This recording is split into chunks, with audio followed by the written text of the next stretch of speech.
Welcome again, everyone. My name is Lacey Villava. I'm joined this morning by Courtney Hudson, our intern here at Gunston Hall. And behind the scenes, who may also make an appearance, we have Rebecca Hall. She is going to be monitoring questions in the chat as well and answering or pinging me to let me know if we've got something we want to share. So this morning on this July 4th, 2020, we're going to be doing 3 activities. We're going to start with talking about making cockades. We're going to learn an 18th century patriotic song, actually a few, and we're going to learn how to give an 18th century toast. So we're going to roll right into that first topic, and I am going to turn the audio over to Courtney. All right. Yes. Thank you, Lacey. Happy 4th of July, everybody. Thank you for joining us. Lacey, are we going to put the supplies list back up on screen? Yes, there it is. Okay, perfect. There we go. We'll give everyone just a moment to gather their supplies. Yes. I should mention we were still beta testing when we put the supplies out online. And if you want an immediate result, we've decided that tape works best here rather than glue. Through much trial and error, yes. Yeah. I think probably I've given everybody some time to gather their supplies. So we're going ahead and learn a little bit about cockades. Then we're going to jump in and make a couple. So got the supply list there. All right, thank you, Lacey.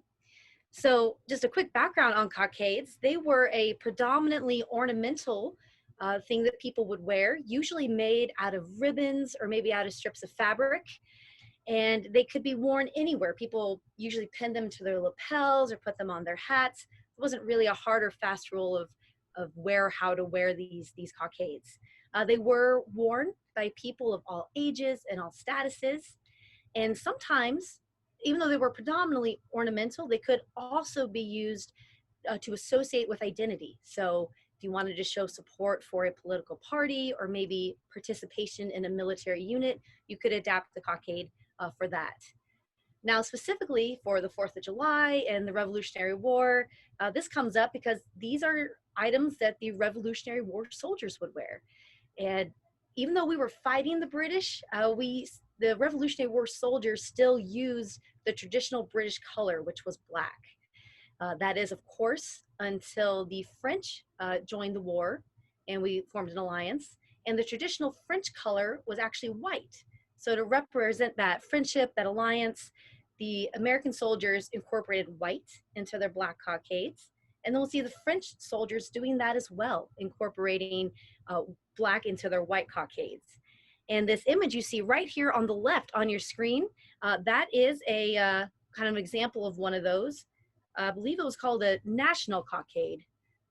Not quite. National cockade's a little bit later. Different. Sorry about that. That's okay. Yeah. And it's a little hard to see on Mr. Willett here, but he does have the black in the background. Thank you for doing the pointer there, Lacey. So yeah, it's on a black hat there. Now, if we look to the image to the right, it's a little bit easier to see. Now that is General Sir William Howe, who was a British general during the Revolutionary War. So we see that he's wearing the traditional kind of black cockade. And it does appear that the one that General Howe is wearing is not so much ribbon, it's just bundles of fabric kind of put together. Also, I really love both of these images because they are both wearing the tricorn hats.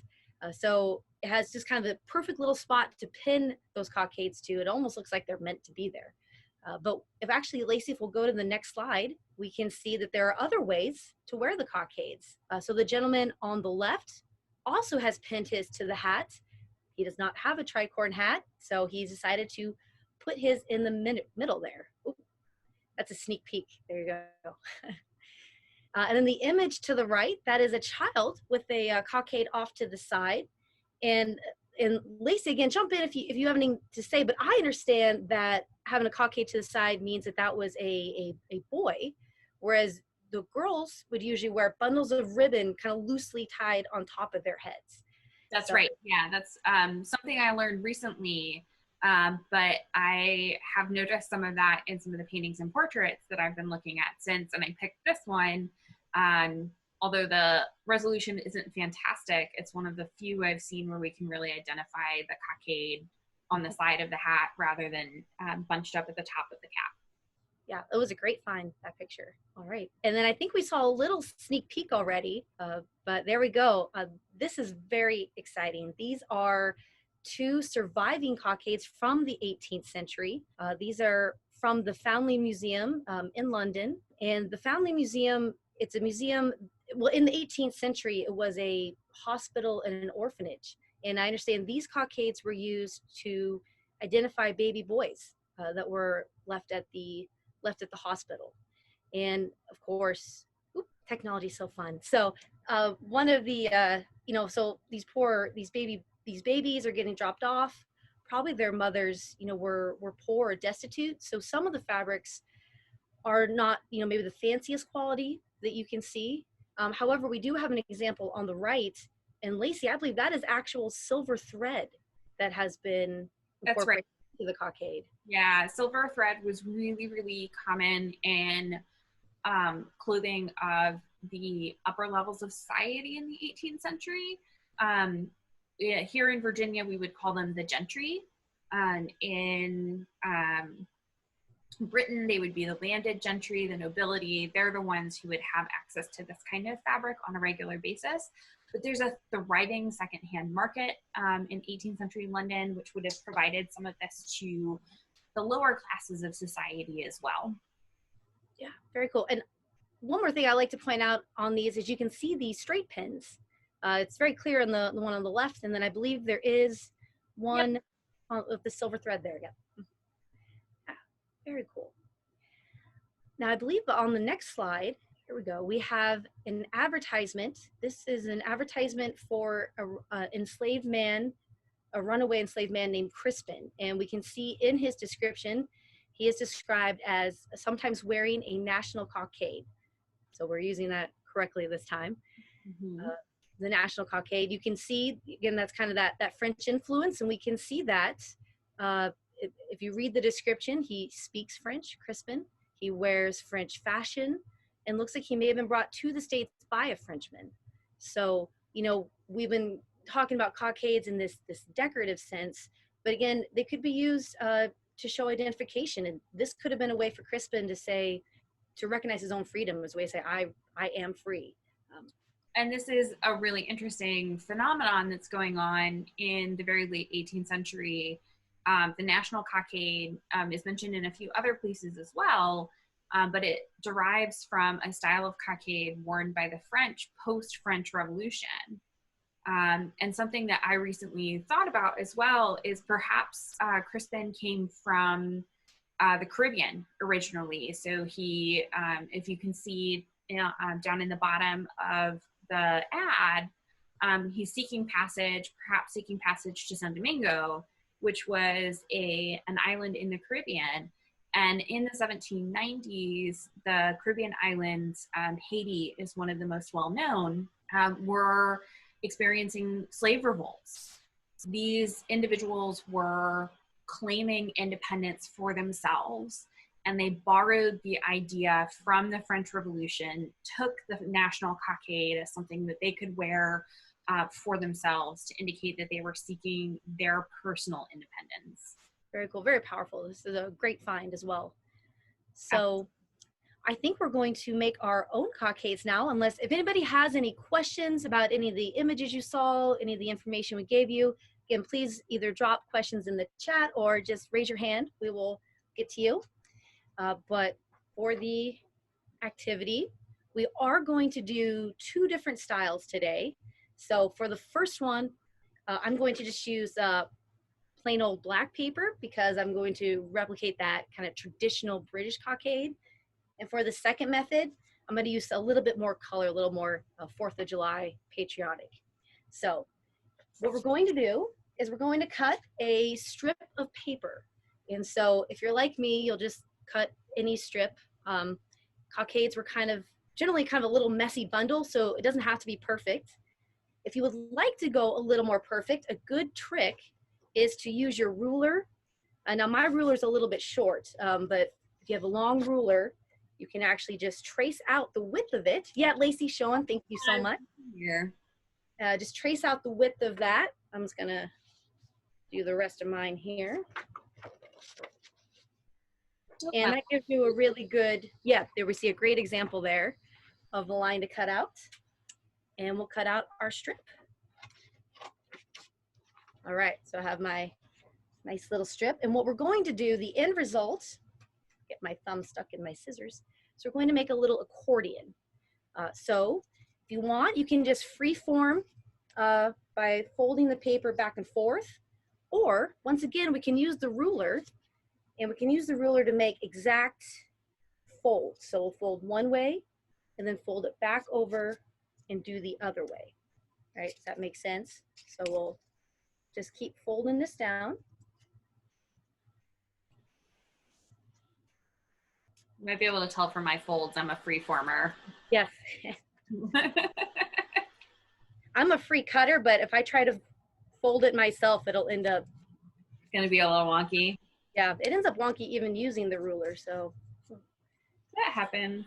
Yeah. But okay. We look at images of cockades all the time. I spent probably 30 or 40 minutes looking at cockades, trying to find some good images, and they are really messy a lot of the times. They are really not perfect. So totally fine. Makes it a great arts and crafts for us to absolutely jump in. Yeah, so, and really what we're gonna do now with these accordions is just use them as kind of a guideline, because we are going to start making this a little bit of a mess. So we're going to take these and just fold them together, and sort of like this, if you can see, pinching it together. The idea is we're going to take this all the way around and sort of make it into like a little poof that we'll pin. Now, if it helps, about every 2 or 3 pleats, I like to put a little piece of tape. It helps me kind of keep it in place. So I'm gonna go ahead and put a little piece of tape here. My tape has dog fur in it. Don't know if that's showing up.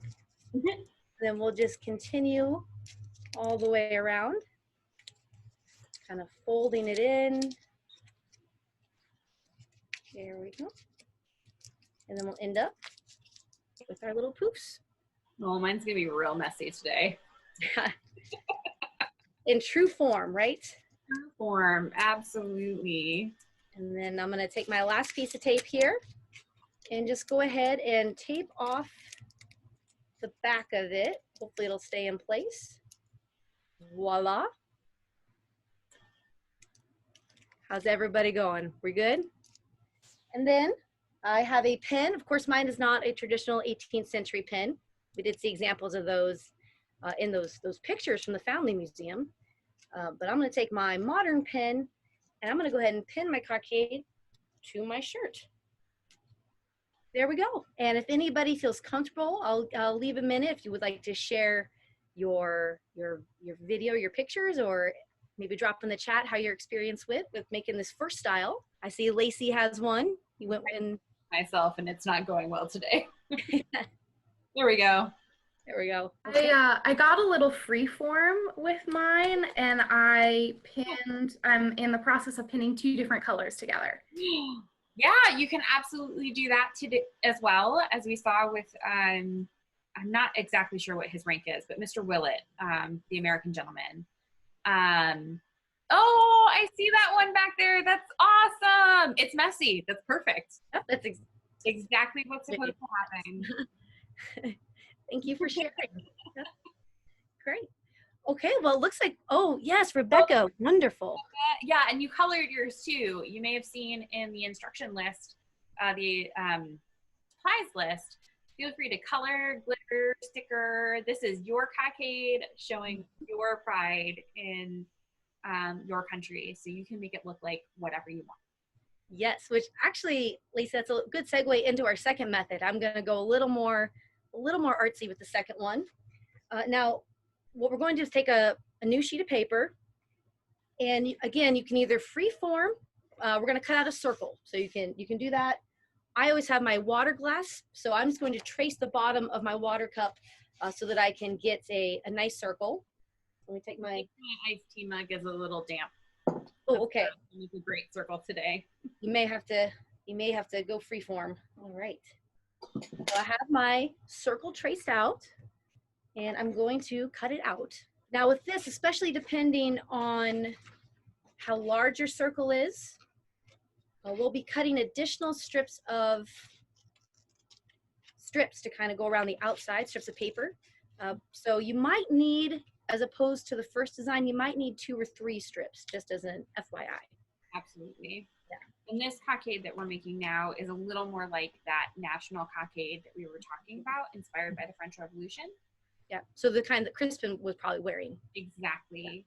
Yeah. And in the 18th century, those were almost always white, red, and blue. Which is great because those are the colors I brought for this one. Fantastic. Now, I also understand that often a word or a phrase could be written on the circle. Great.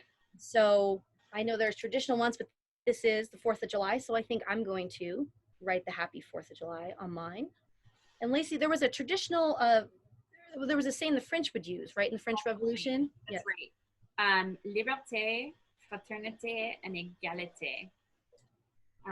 In English, that is, you may guess, liberty, fraternity, or brotherhood, and equality. The French Revolution, much like the American Revolution, was attempting to overthrow what was seen as a overwhelming force above them. It just so happened that the French Revolution, it was all right there in France, and they were overthrowing the king and the church rather than overthrowing Parliament and the king as American colonists were doing here in the United States. I am, if you can see, I just wrote Happy 4th of July on mine. It's probably backwards on the video, I'm not sure. No, it's great. It looks perfect. Okay, great. So I'm just going to set that to the side. And again, I know for my size, and you can see it's about the size of my palm, maybe a little less, I'm going to need at least 2 strips of paper for this size. So I'm just going to freeform it this time. So I'm going to take some red paper and cut another strip.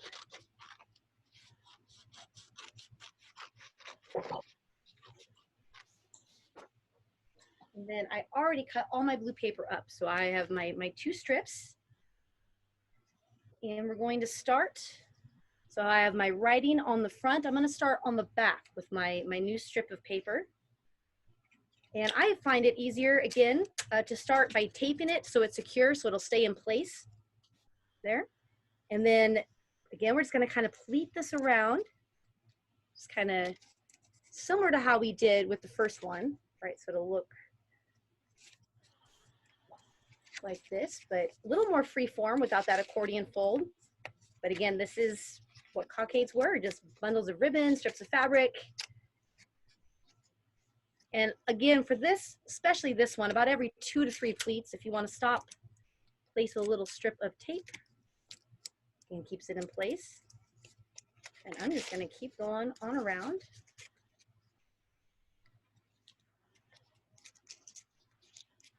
And this is a little easier with copy paper than it is with construction paper.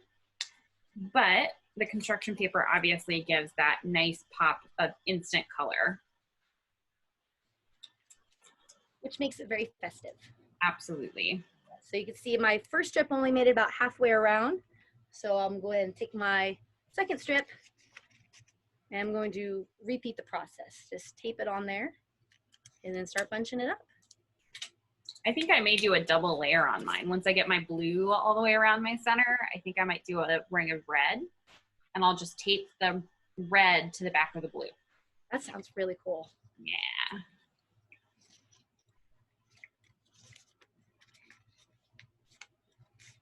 And there were different styles, right, Lacey? I mean, some had 4 folds, some were just bundles of ribbon. Mm-hmm. And you saw those ones, the 2 from the Foundling Museum, which are very intricately stitched into those little poofs. The white and silver one had 8 or 9 loops around and then 1 flat loop in the middle. And the black one had a single poof that would have been in the middle. It's just been squashed flat because those cockades were stored in books for a really long time. Yeah, so they literally pinned the cockade to a piece of paper in the book and then closed the book after recording all of the details about the infant who was being taken into the Foundling Hospital. But there are also four loop style cockades, like this one that I made a couple of years ago. That's beautiful. And women did wear cockades like this, but young girls, as we were talking about earlier, they get the loops, knots of ribbon that are just on top, tied on with little tails dangling. But we do see women wearing 4-loop cockades like this, or 5-loop cockades on a variety of things that they've got on their person as well. Cool. All right. Oh, wonderful. I love it. Great. I love the stars. I love it. I love it's nice and big too. Easy to read. And now if you want, I have another pin. I'm just gonna go all out. I'm gonna pin the second cockade. Oops, and not pin myself. So here we go. We've got the traditional style and the Happy 4th of July. I haven't finished mine yet, but I think it's about time for us to move on to our next section. I appreciate everybody sharing. It's so fun to see what everybody's working on. Oh, Lacey. Yeah, there's my double layer. Double layer. Yeah. Oh, that looks great. I love it. Ah, love it. Beautiful. Well, I'm going to get started with our next section. Thank you so much, Courtney. This has been a lot of fun. Yep, thank you everybody for following along.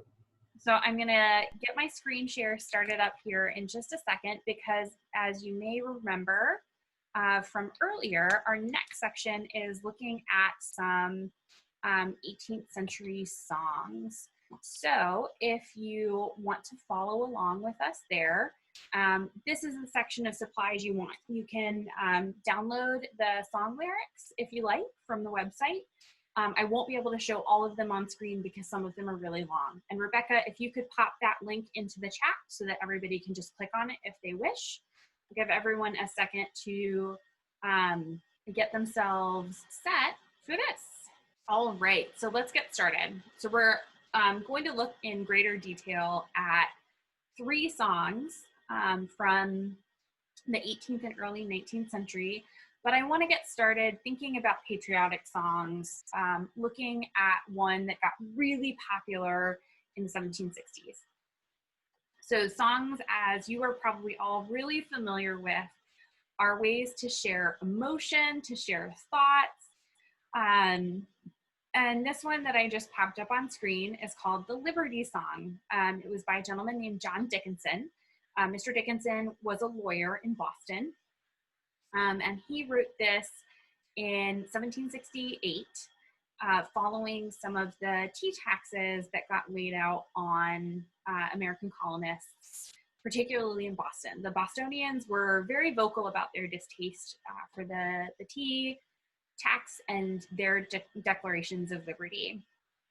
So this is how it appeared in the Boston Chronicle in August or September of 1768. I'm not quite sure the date. I had a hard time getting the pages sorted out so that I could see that.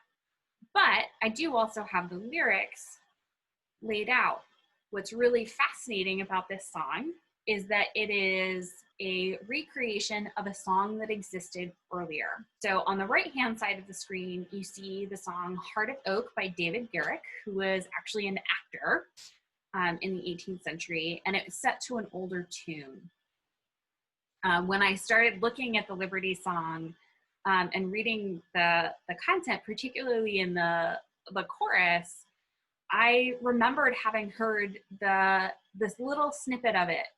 Steady, boys, steady, many, many, many times before. And I had this moment of, but wait. And then I learned that it was a recreation of an older British patriotic song where they're celebrating in America liberty's call, as you see in the second line of the first stanza. So there's lots of that going on in the 18th century, lots of recreations of older songs, lots of moments where they're making new songs. So I want to look at 2 songs that are probably familiar to most of you, and I'm going to start with the later one. So this song, I imagine everybody has heard at least once in their life. I see a nod or 2 going on over there. The Star-Spangled Banner was written by a gentleman named Francis Scott Key in September of 1814. He was a prisoner of war aboard a British ship sitting in Baltimore Harbor. he was able, during the bombardment of Baltimore, to see the flag, at this point 13 stars, 13 stripes, flying over Fort McHenry under the glare of the rockets and the bombs that were being launched from the British ships at the fort. So you can see that that going on here through the rockets' red glare and the bombs bursting in air. I won't sing that one for you, but we are going to sing a couple in just a second. Looking at our next song, Yankee Doodle. I see some great motions there. People know this song too. This is another fun one. Oh, actually, going back to Yankee Doodle, sorry, not Yankee Doodle, Star-Spangled Banner. This one, the lyrics were new. Francis Scott Key wrote this as a poem. He did not actually set it to music. It was his brother-in-law, Mr. Johnson, who set it to music the end of the month, the same month that he had written it. And he actually set it to a British club song called Anacreon in Heaven. I think it's really fascinating that he borrowed a tune. And it's not the easiest tune for most of us to sing. But Yankee Doodle, that is a tune that everybody can keep up with. And most people are in America these days are aware of. What's really cool about this song is that it was originally written as a song to ridicule the Americans during the French and Indian War. So 20 odd years before the American Revolution, a British surgeon wrote this song to make fun of the Americans because they weren't particularly disciplined, they didn't have good uniforms, they were just seen as sort of sloppy and unkempt. But in the 60s, 70s, and 70s, the Americans took it back over and they created the song that we're all familiar with.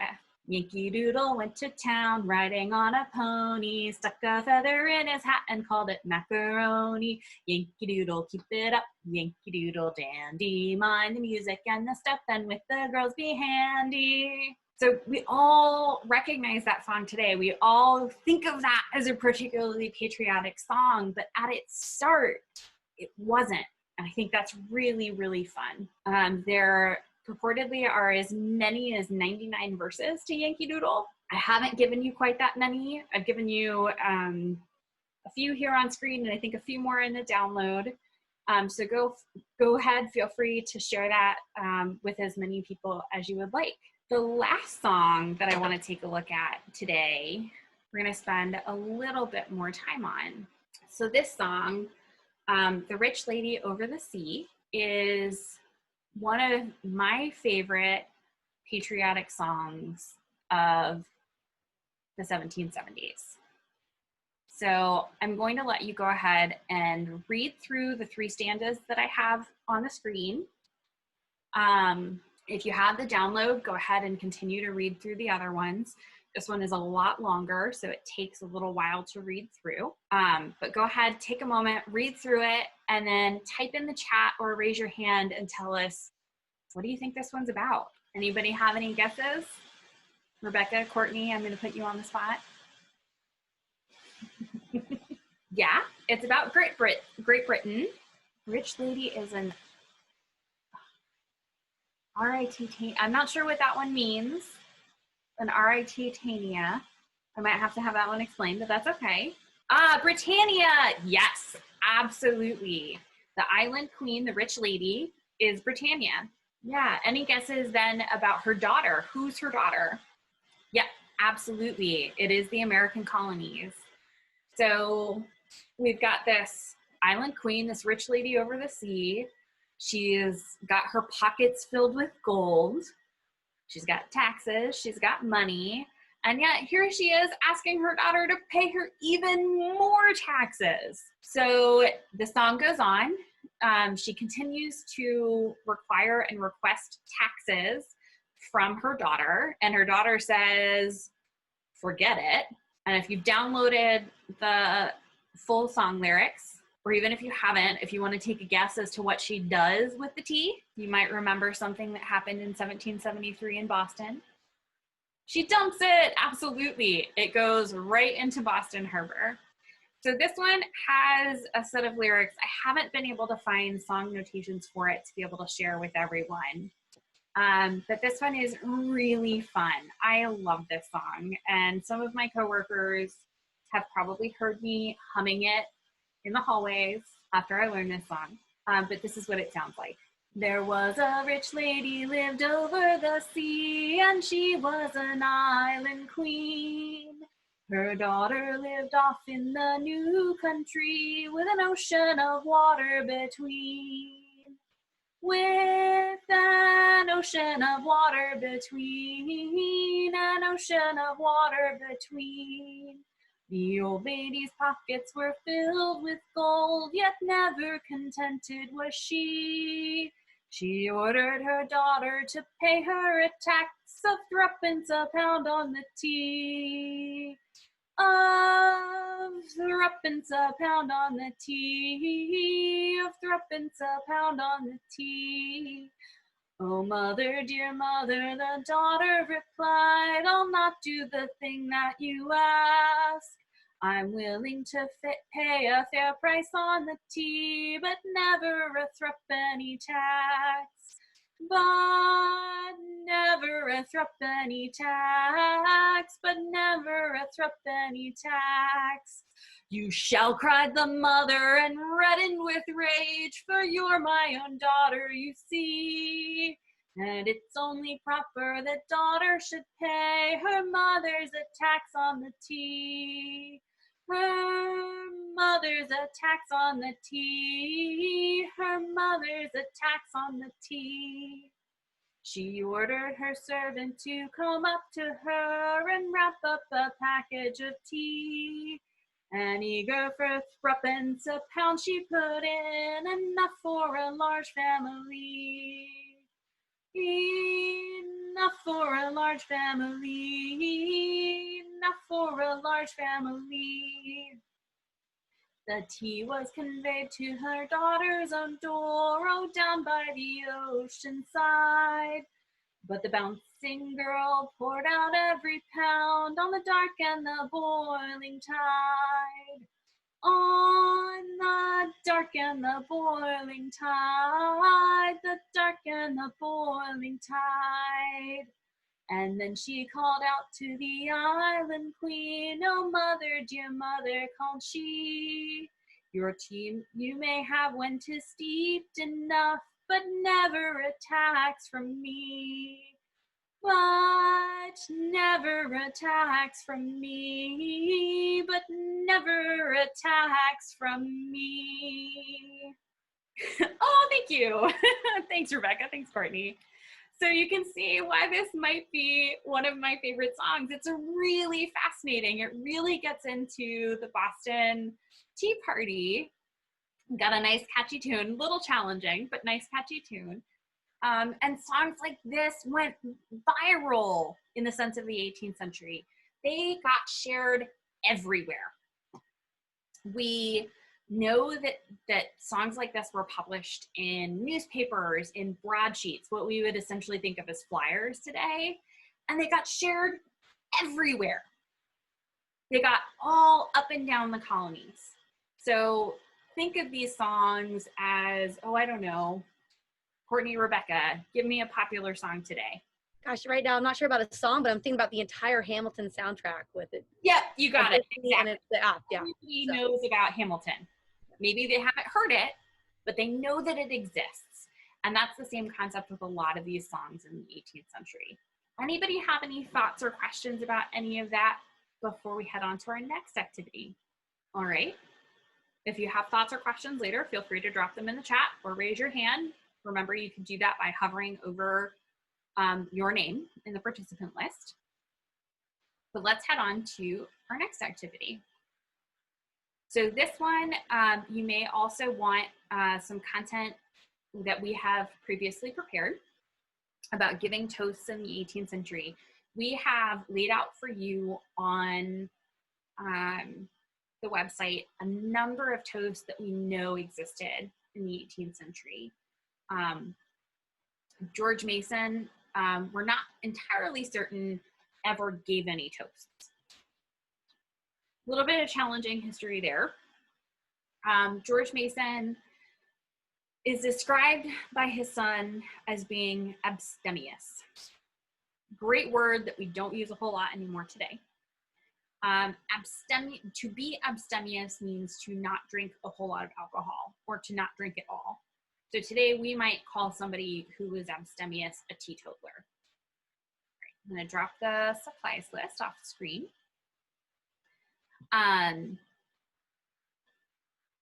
In the 18th century, when alcohol was so hugely a part of everyday culture,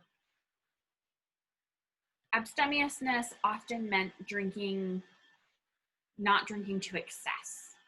We know that George Mason drank alcohol. His son John tells us so. He was described as drinking a beverage called toddy every day at lunch. He tells us a little bit that he's drinking in some of his letters, but he doesn't drink a lot from what we can tell. But it's likely that when he was drinking, especially socially, he was toasting. Toasting in the 18th century is a really interesting thing. And it's really different from how we think of toasting today. I would love it if everyone would drop in the chat someplace where they have given or heard a toast being given in their lives today. And I will do the same.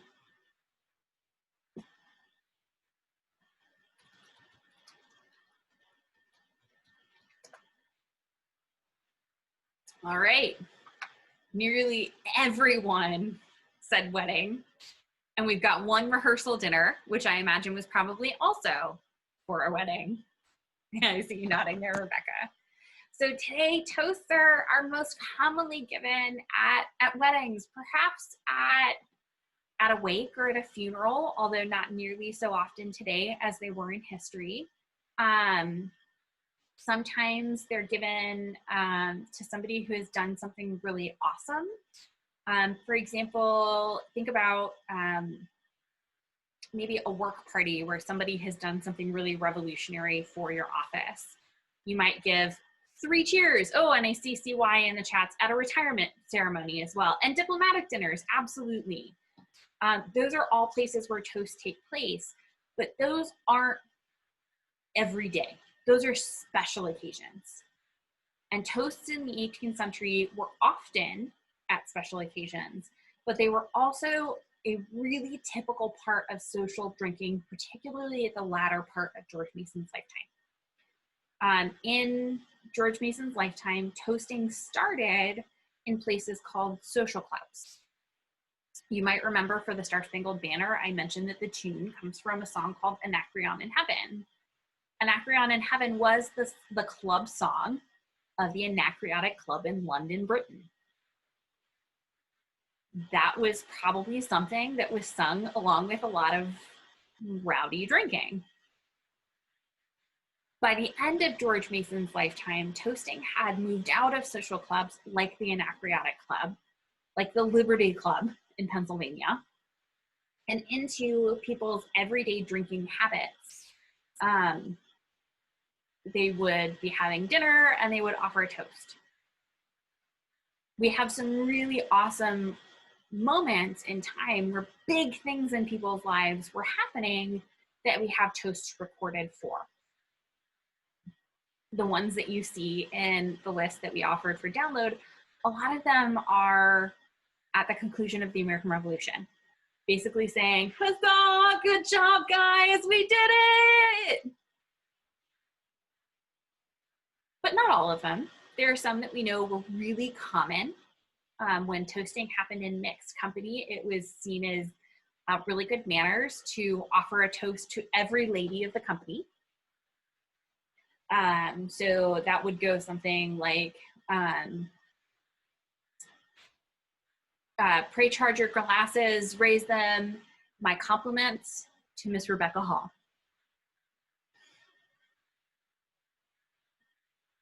But toasting was also a chance to draw together and create a sense of unity, to create a sense of, I belong to this group. So you see that happening in the special ones that we laid out for you in that document. I was also really excited recently to find a transcription of a document in Thomas Jefferson's papers, which talks about the passing of the Fairfax Resolves. George Mason helped write the Fairfax Resolves. This was a moment where Fairfax County was starting to say, hey, Britain, we're kind of not okay with what you're doing. We're still British citizens. We're still we still want to figure out how to reconcile, but we are resolved that these things must stop. So that document was passed. George Mason was not present at the House of Burgesses when that document was passed, but the record in Thomas Jefferson's papers indicates that once they ratified that document, they went out and had a drink. And they gave a series of toasts to the king, to the queen, to Parliament, to the House of Burgesses and the governor. It says something about their state of mind, that their sense of unity is still as British citizens. But towards the 1775, 1776, our toasts are more along the lines of the clash of British steel and American flint. Long may America prosper. I paraphrase that one a little bit, but you can see the difference in how that toast went. So we invite you the next time you are going to be offering a toast at an event to use one of the ones that we've shared with you, or to make up your own. There are lots of ways, lots of things you can do. But for today, I'll offer one, and then I'll open the floor up to anybody else who wishes to do so. Before we get started, though, I should keep in mind a couple of things, help you keep in mind a couple of things. Typically, the person who starts the toasts is the host of the event. So today, that's me. So I'll get started with our first one, and then I'll pass it around. Prior to starting a toast, it is good to let everyone know that they need to fill their glasses. Because of course, after a toast is given, what do? You take a sip. You drink. So in the 18th century, somebody would say, pre-charge your glasses. Get some more liquid in there. Be ready. If the host chooses not to give the first toast and pass it off to somebody else, that is also very okay. And it's also really good form to toast the health of the company, to make sure that everyone with you, you're wishing them health, prosperity, freedom, whatever it is. So I'll get started with our first one. Ladies and gentlemen, pray charge your glasses. You give everyone a moment to do so. To the good health and prosperity of the company assembled, 3 cheers. Oh, I did forget one. Huzzah is the appropriate response here. Do we go hip, hip, huzzah? Hip, hip, huzzah! Hip, hip, huzzah! And everybody takes a sip.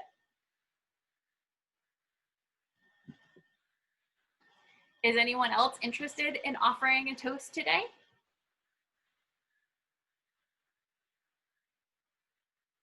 Courtney, Rebecca, I might put you on the spot. I can offer one. I have a glass of water, which I don't think would have been a typical beverage to toast with in the 18th century. Not. Wine, brandy, but I have iced tea today, so. Yeah, so one of the ones that I like from the list on our website is a perpetual union to the colonies.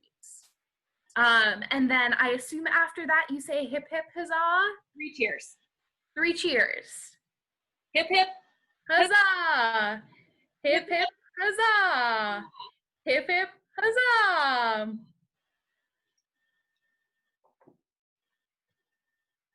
So as you can see, they can also be really fun. Not all toasts were incredibly serious. There were some really silly ones out there. And today it feels a little odd to us to be offering them in a moment like this because it's not part of our everyday. And obviously we're not doing it at 11:30 in the morning with alcohol. Our social mores have changed incredibly, but you're right, Rebecca, they absolutely would have been using wine, beer, punch, brandy. And if you're interested in trying out one of those historic recipes, you can pop on over to our website. There are a couple of links in the 18th century toast page to some 18th century recipes we can recommend. I am particularly fond of the 18th century punch when it's made with brandy and lime juice. Oh, so good. Does anyone else have any thoughts, questions, anything you'd like to share with us, anything that we haven't covered as a part of our celebration of the 4th of July this year?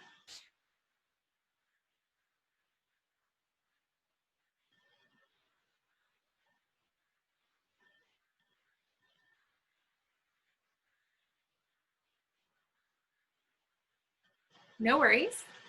You're welcome to hang out with us for a few more minutes. Rebecca, Courtney, and I will stay online until 11:30. I would like to take a moment to remind you and let you know that we have a whole series of summer Saturdays continuing onward through the end of August. Our next summer Saturday on July 11th, we'll be focusing on games, and we'll be spotlighting Courtney again with a game that she has been researching quite a bit since she started interning with us this summer. We're very excited about it. We'll be focusing on archaeology, our garden. We'll be doing 2 more food sessions, one in July, one in August. We'll have a few more games focused sessions, and those will be each week from now until the end of August, and you can check out our website for the schedule of those events. This session, as we mentioned, is recorded, and it will be posted on the website, www.gunstonhall.org/summer-Saturdays.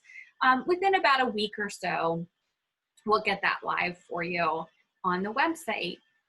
Until then, thank you so much for joining us. We appreciate your time today, and we hope you had a lot of fun with us.